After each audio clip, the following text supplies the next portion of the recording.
Salut tout le monde, j'espère que vous allez bien en cette période de confinement. Alors aujourd'hui, j'avais envie de faire, enfin ce soir plutôt, désolée, hein, c'est toujours une vidéo dans la pénombre quand justement tout le monde est couché.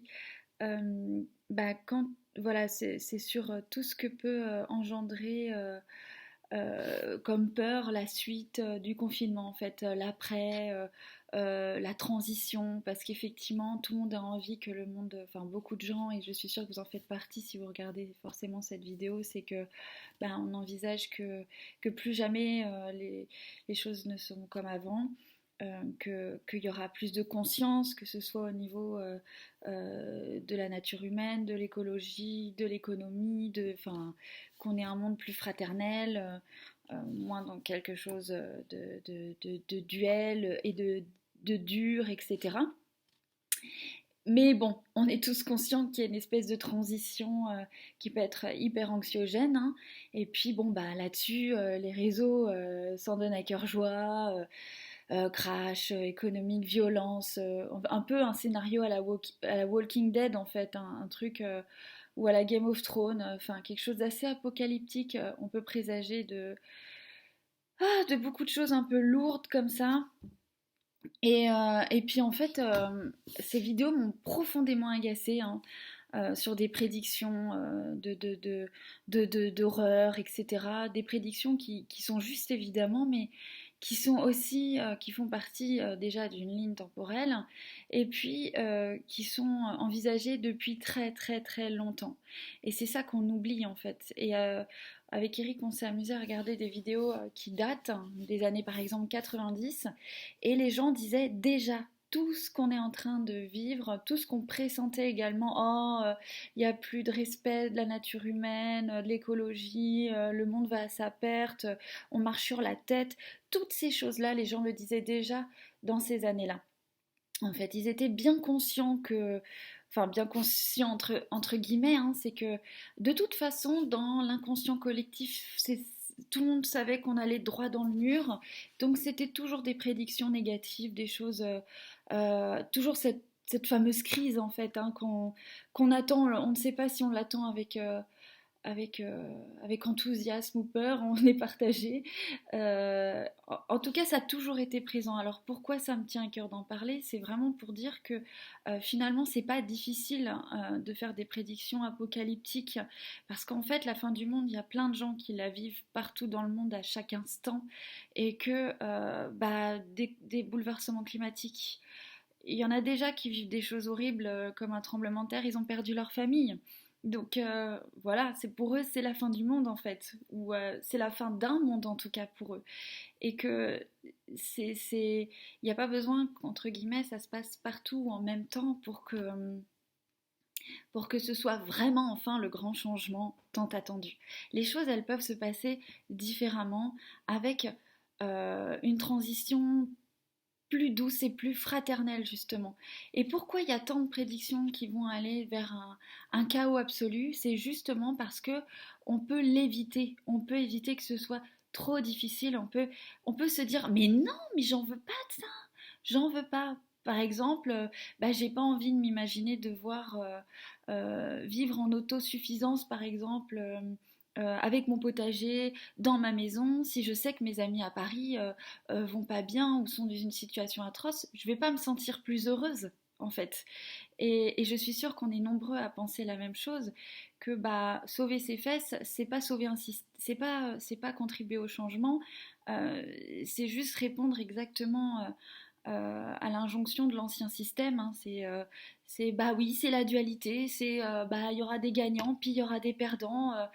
Bah oui, comme toujours, comme à chaque instant, comme à chaque minute qui s'écoule, mais on peut envisager autre chose. Et il y a plein d'initiatives nouvelles et créatives qui sont en train de se mettre en place, qui sont collectives, qui sont dans un bien-être collé, enfin vraiment. Alors évidemment, tout le monde ne se sent pas concerné aujourd'hui, c'est bien dommage, et peut-être que ça le sera pour plus tard, mais il faut avoir la foi aussi en l'humanité, parce que il y a plein de gens qui commencent à se dire que non, non, ils veulent pas reproduire un schéma qu'ils ont tant vu et qui fait souffrir autant de gens. Donc là où je veux en venir, c'est que moi, ça me plaît pas de m'imaginer devoir prendre des dispositions dans un but de transition forcément apocalyptique, parce que je trouve ça bateau, duel, et c'est vraiment pour moi le système de la 3D, quoi. Euh, Parce que bah, comment, justement, aujourd'hui c'est le cas, et c'est pour ça que tant de gens réagissent, c'est bah, on a beau avoir un toit au-dessus de nos têtes, s'il y a autant de gens malheureux sur Terre, on n'est pas heureux en fait, c'est pas possible, on est tous liés, donc il y a une prise de conscience qui doit être collective. Donc je vous invite en tout cas, quand vous avez des peurs qui sont du domaine apocalyptique sur ce qui peut être de votre sécurité physique, de votre, fin, de tout, d'envisager, de vous projeter sur la meilleure des lignes temporelles, celle qui est la plus douce, avec une transition euh, pleine d'innovation, pleine de belles initiatives collectives, pleine de surprises, tout ce qui n'a pas pu être envisagé jusqu'à présent dans l'inconscient collectif et dans toutes les prédictions, parce que justement c'est du domaine de l'amour, c'est du domaine de l'imprévisible, c'est là où on doit agir. Sinon, pourquoi jouer un jeu qui est déjà joué, entre guillemets? Pourquoi on serait là si tout était déjà écrit? Ça n'aurait aucun sens. C'est bien parce on a notre rôle à jouer, et ce rôle-là, c'est oui, effectivement, là, c'est par là qu'on va. Bon, bah, vous choisissez, soit vous enlevez les cailloux, soit vous prenez les cailloux pour vous taper avec, soit vous en faites bah, des petites maisons, soit vous. Enfin, peu importe, ça, c'est notre libre arbitre, c'est notre créativité. Ça, c'est qu'est-ce qu'on fait qu'est-ce qu'on fait de tout ça.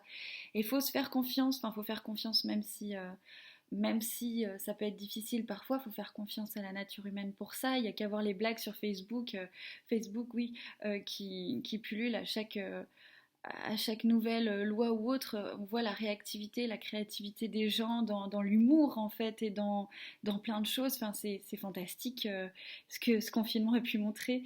Donc moi je veux rester sur cette, en tout cas moi je veux rester sur cette idée-là euh, que oui, la transition, elle est.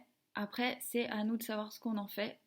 Et oui, ça va pas être simple dans le sens où euh, bah, il y a tout un système en fait autour de chaque personne, un système étatique, enfin, ça peut être plein de choses qui peuvent paraître lourdes, mais à plusieurs, et puis avec des initiatives créatives, il n'y a aucune raison de s'affoler, entre guillemets. Envisageons quelque chose de plus sympa et de plus fraternel.